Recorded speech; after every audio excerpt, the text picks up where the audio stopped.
सध्या जगाच्या नजरा इराण आणि अमेरिकेतील तणावाकडे लागलेल्या आहेत. या संघर्षात एक नाव वारंवार कानावर पडतंय आणि ते म्हणजे होर्मुझची सामुद्रधुनी. इराणने अनेकदा ही सामुद्रधुनी बंद करण्याची धमकी दिली आहे आणि आता ती बंद देखील केली आहे. परंतु तुम्हाला माहित आहे का, ही सामुद्रधुनी म्हणजे नेमकं काय? ती इतकी महत्वाची का आहे की तिला बंद करण्याच्या एका निर्णयामुळे जगभरातील पेट्रोल डिझेलचे दर वाढू शकतात. आज आपण होर्मुझसह जगातील अशाच महत्वपूर्ण नैसर्गिक आणि मानवनिर्मित जलमार्गांची सविस्तर माहिती जाणून घेणार आहोत. नमस्कार, मी संकेत आणि आपण पाहत आहात मुंबई आउटलुक. सर्वात आधी हे समजून घेऊयात की सामुद्रधुनी म्हणजे नेमकं काय. भौगोलिक भाषेत सांगायचं झालं तर दोन मोठ्या जलाशयांना, उदाहरणार्थ दोन मोठ्या महासागरांना किंवा समुद्रांना जोडणारा आणि दोन मोठ्या भूभागांना, उदाहरणार्थ दोन देश किंवा दोन खंडांना वेगळे करणारा अरुंद पाण्याचा मार्ग म्हणजे सामुद्रधुनी. हा मार्ग निसर्गाने तयार केलेला एक कालवाच असतो, जिथून जहाजे एका समुद्रातून दुसऱ्या समुद्रात जात असतात.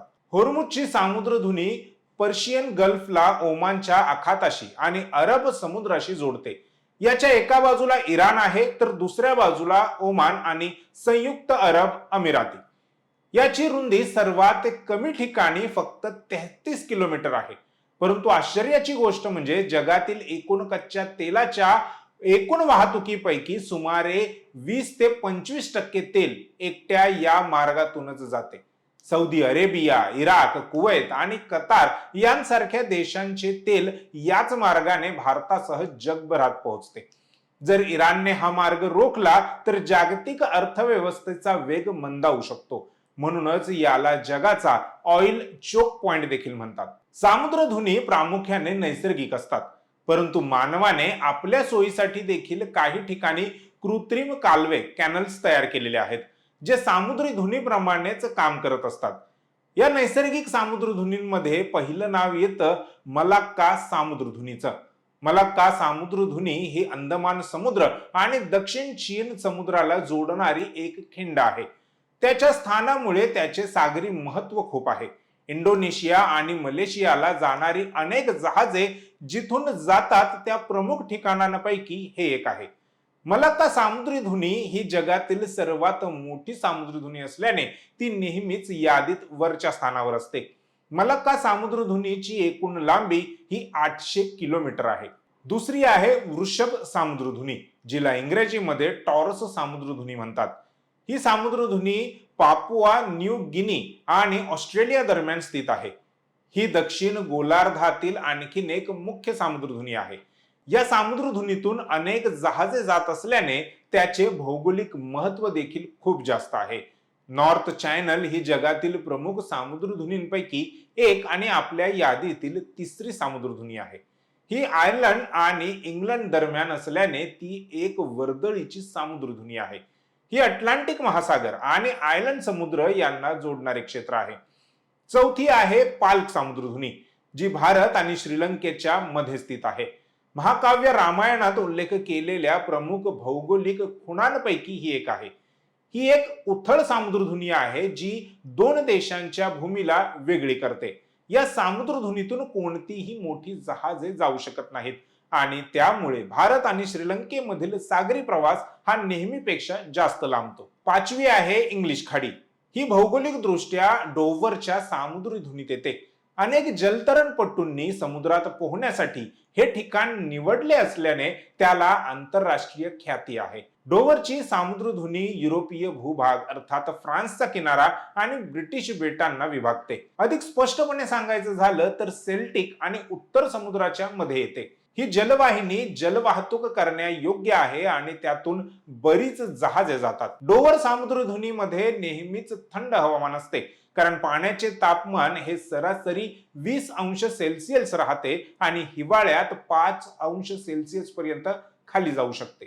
त्सुगारू सामुद्रधुनी ही आपल्या यादीतील 6वी व उत्तर गोलार्धातील आणखीन एक प्रसिद्ध सामुद्रधुनी आहे. ती जपानमध्ये आहे आणि ती जपान समुद्राला शक्तिशाली प्रशांत महासागराशी जोडते. या सामुद्रधुनीचा परिसर जपानमधील होन्शू, होक्काइडो या बेटांवरून उत्तम प्रकारे पाहता येतो. खरं तर या सामुद्रधुनीचे पूर्वीचे नाव संगरची सामुद्रधुनी होते. ही जगातील सर्वात संवेदनशील सामुद्री धुनींपैकी एक आहे, कारण अमेरिकन नौदलाची जहाजे या सामुद्री धुनीतून अनेकदा जात असतात. यामुळे जपानला सागरी विस्तार म्हणून फक्त 3.5 नॉटिक मैल मिळतात.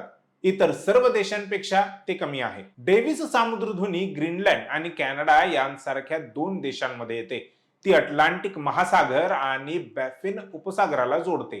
ही सामुद्रधुनी दक्षिणेस लॅब्राडोर समुद्रापेक्षा कमी खोली असलेली आणखीन एक उथळ अशी सामुद्रधुनी आहे. डेव्हिस सामुद्रधुनीला बहुतेक ऑक्टिक सामुद्रधुनी म्हणून ओळखले जाते आणि अमेरिकेच्या सर्वेक्षण अहवालानुसार असे दिसून येते की या भागात काही तेलाचे साठे असू शकतात. डेव्हिस सामुद्रधुनीमध्ये अनेक सवलती क्षेत्र आहेत. 8व्या क्रमांकावर आहे बोन फाजिओ सामुद्रधुनी. ही सामुद्रधुनी तिच्या निर्मितीच्या दृष्टीने आणखीन एक अद्वितीय सामुद्रधुनी आहे. ती भूमध्य समुद्र आणि अटलांटिक महासागराला जोडते. तिच्या रेषेत येणारे देश सार्डिनिया आणि कोर्सिका आहेत. ही सामुद्रधुनी यादीतील इतर बहुतेक सामुद्रधुनींपेक्षा लहान आहे, परंतु सागरी महत्वामुळे ती जगातील प्रमुख सामुद्रधुनींपैकी एक आहे. 9व्या क्रमांकावर येते होर्मुझची सामुद्रधुनी. होर्मुझची सामुद्रधुनी ही त्याच्या भूस्वरूपाच्या बाबतीत जगातील सर्वात सुंदर सामुद्रधुनींपैकी एक आहे. होर्मुझची सामुद्रधुनी ओमान आणि इराण या 2 देशांमध्ये येते. या सामुद्रधुनीची लांबी फक्त 21 नॉटिक मैल आहे. या सामुद्रधुनीबद्दल जाणून घेण्यासारखी एक अनोखी गोष्ट म्हणजे ट्रॅफिक सेपरेशन स्कीम अर्थात TSS. या भागातून जाणाऱ्या सर्व जहाजांमध्ये वाहतूक वेगळी करण्याची योजना पाळली जाते. जहाजांमध्ये कोणतीही टक्कर होणार नाही याची खात्री देखील केली जाते. अलीकडच्या काळात इराण सरकारने 1982च्या संयुक्त राष्ट्रांच्या सागरी वाहतूक कराराअंतर्गत वाहतूक मार्गाला परवानगी दिली आहे. यामुळे ओमानच्या लोकांना आशियाच्या मुख्य भूमीपर्यंत पोहोचण्याचे अंतर कमी होते. पुढे आहे फोवो सामुद्रधुनी. फोवो सामुद्रधुनी स्टीवर्ट बेटे आणि न्यूझीलंडच्या दक्षिण बेटाला जोडते.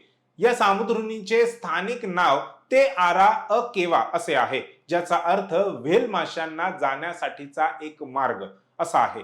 पहिल्यांदाच या सामुद्रधुनीचे रेखाचित्र तयार करणारे प्रणेते ओवेन फोल्गर स्मिथ होते. या सामुद्रधुनीचे ऐतिहासिक महत्व आहे कारण वसाहतवादी काळात ते व्हेलिंग स्टेशन म्हणून वापरले जात होते. तथापि हे 19व्या शतकातील आहे. जगभरातील प्रसिद्धीनुसार फोवो सामुद्रधुनी या भागात बल्फ ऑयस्टरच्या उपस्थितीसाठी ओळखले जाते. आपल्या यादीतील 11व्या क्रमांकावर आहे फोर्मोसा किंवा तैवान सामुद्रधुनी. जगातील सर्वात वर्दळीच्या सामुद्री धुनींबद्दल बोलायचे झाले तर फोर्मोसा सामुद्रधुनी यादीत अव्वल स्थान मिळवू शकते. हे दक्षिण आणि पूर्व चीन समुद्राच्या दरम्यान आहे.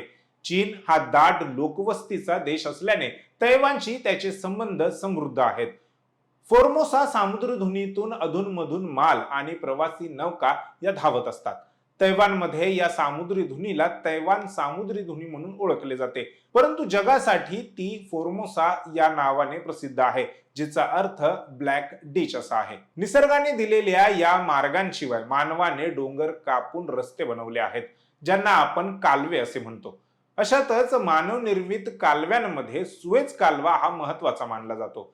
1869 मध्ये इजिप्तमध्ये बांधलेला हा कालवा भूमध्य समुद्र आणि लाल समुद्राला जोडतो. यामुळे युरोप ते आशिया हे अंतर जवळपास 7000 किलोमीटरने कमी झाले आहे. मानवनिर्मित सामुद्रधुनीच्या यादीत दुसरं नाव आहे पनामा कालवा. हा कालवा अटलांटिक आणि पॅसिफिक महासागरांना जोडतो. अमेरिकेच्या पूर्व आणि पश्चिम किनारपट्टीमधील प्रवासासाठी हा मार्ग क्रांतिकारक ठरला आहे. हे केवळ पाण्याचे मार्ग नाहीत, तर त्या देशांची ताकद आहे. 90% जागतिक व्यापार हा समुद्रातून होतो आणि हे सर्व मार्ग त्या व्यापाराचे दरवाजे आहेत. तसेच युद्धाच्या काळात ज्या देशाचे या सामुद्रधुनीवर नियंत्रण असते, तो शत्रूची जहाजे किंवा रसद रोखू शकतो.